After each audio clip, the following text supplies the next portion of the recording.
Hello दोस्तों, welcome to our YouTube channel. तो I hope आप सभी अच्छे होंगे और मस्त होंगे। तो आज हम लोग पढ़ेंगे क्लास 12th ज्योग्राफी का फर्स्ट चैप्टर जो है मानव भूगोल के मूल सिद्धांत। ये पहला बुक है और दूसरा बुक हम लोग स्टार्ट करेंगे उसको भी। तो आज हम लोग देख लेते हैं पहला चैप्टर मानव भूगोल के मूल सिद्धांत। ठीक है, तो इसका फर्स्ट चैप्टर तो क्या है? चैप्टर का नाम मानव भूगोल प्राकृतिक एवं विशेष क्षेत्र। तो इसके बारे में पढ़ेंगे। और इससे पहले वीडियो को स्टार्ट करने से पहले अगर आप हमारे चैनल पर नए हो तो प्लीज़ चैनल को सब्सक्राइब करें और वीडियो अगर पसंद आए तो वीडियो को लाइक ज़रूर करें। तो चलिए क्वेश्चन को देखते हैं। पहला क्वेश्चन है प्रश्न 1, मानव भूगोल से आप क्या समझते हैं? और इसी प्रश्न को इस तरह से पूछा जा सकता है, मानव भूगोल का क्या अर्थ है?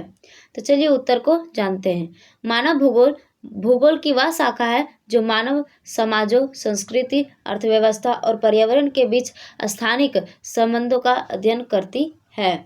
मतलब मानव भूगोल क्या है कि मानव और प्रकृति के बीच जो क्रियाएं होती है उसके बीच का जो संबंध होता है उसका अध्ययन करना ही मानव भूगोल कहलाता है। जैसे कि शहरी विस्तार और शहरी पुनर्विकास, मतलब पहले शहर का विस्तार किस तरह से था, उसकी जनसंख्या, उसका क्षेत्रफल कैसे था, लेकिन अब उसका पुनर्विकास जब हुआ तो अब वो किस तरह से है, तो बहुत ज़्यादा उसमें क्या हो गया, परिवर्तन आ गया है। आगे हम लोग देखेंगे मानव भूगोल के उदाहरण। तो इसके उदाहरण क्या क्या है?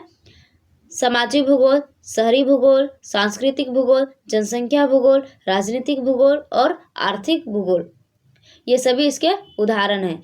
दूसरा प्रश्न हम लोग जानते हैं, मानव भूगोल को परिभाषित करें। तो इसको हम लोग परिभाषित करेंगे। मानव भूगोल को अनेक भूगोलवेत्ता द्वारा अलग अलग रूपों में परिभाषित किया गया है।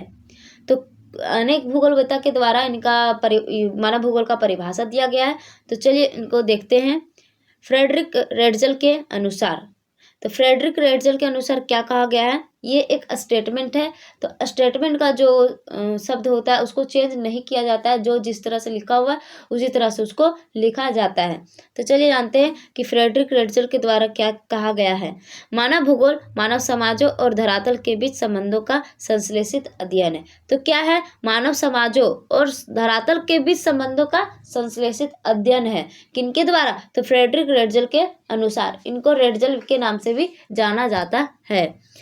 आगे जानते हैं, इसका पॉइंट है मानव भूगोल के जनक जर्मन भूगोलवेत्ता रेडजल को माना जाता है। तो मानव भूगोल के जनक किसको माना जाता है? तो रेडजल को माना जाता है। और ये कहाँ के रहने वाले थे? तो जर्मन के रहने वाले थे। दूसरा पॉइंट है इसमें, रेडजल के द्वारा लिखित पुस्तक एंथ्रोपोजियोग्राफी है। तो इनके द्वारा एक पुस्तक लिखा गया था जिसका नाम क्या है? एंथ्रोपोजियोग्राफी। ये पूछा जाता है ऑब्जेक्टिव 1 नंबर में। आगे चलिए जानते हैं एनल सैंपल के द्वारा। तो एनल सैंपल के अनुसार क्या कहा गया था? कुमारी एनल सैंपल ये अमेरिका के रहने वाली थी और ये रेडजल की शिष्या भी थी, यानी कि चेला जिसको हम लोग बोल सकते हैं। तो चलिए मानव भूगोल, इनके द्वारा क्या बोला गया था?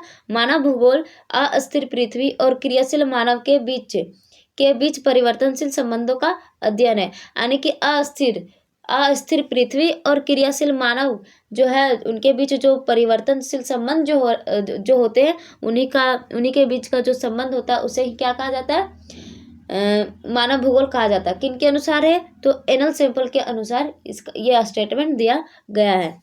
तीसरा स्टेटमेंट वेडाल डी ला ब्लास के द्वारा दिया गया है। वेडाल डी ला ब्लास के अनुसार क्या है? हमारी पृथ्वी को नियंत्रित करने वाले भौतिक नियमों और इस पर रहने वाले जीवों के मध्य संबंधों के अधिक संश्लेषित ज्ञान से उत्पन्न संकल्पना ही मानव भूगोल है। तो इनके द्वारा बोला गया कि भौतिक नियमों और इस पर रहने वाले जीवों के मध्य संबंधों के अधिक संश्लेषित ज्ञान से उत्पन्न संकल्पना ही मानव भूगोल है। तो ये किनके द्वारा दिया गया यह स्टेटमेंट? तो वेडाल डी ला ब्लास के अनुसार दिया गया है। तो ये हमारा 2 क्वेश्चन था। और आगे हम लोग और भी पढ़ेंगे नेक्स्ट वीडियो में।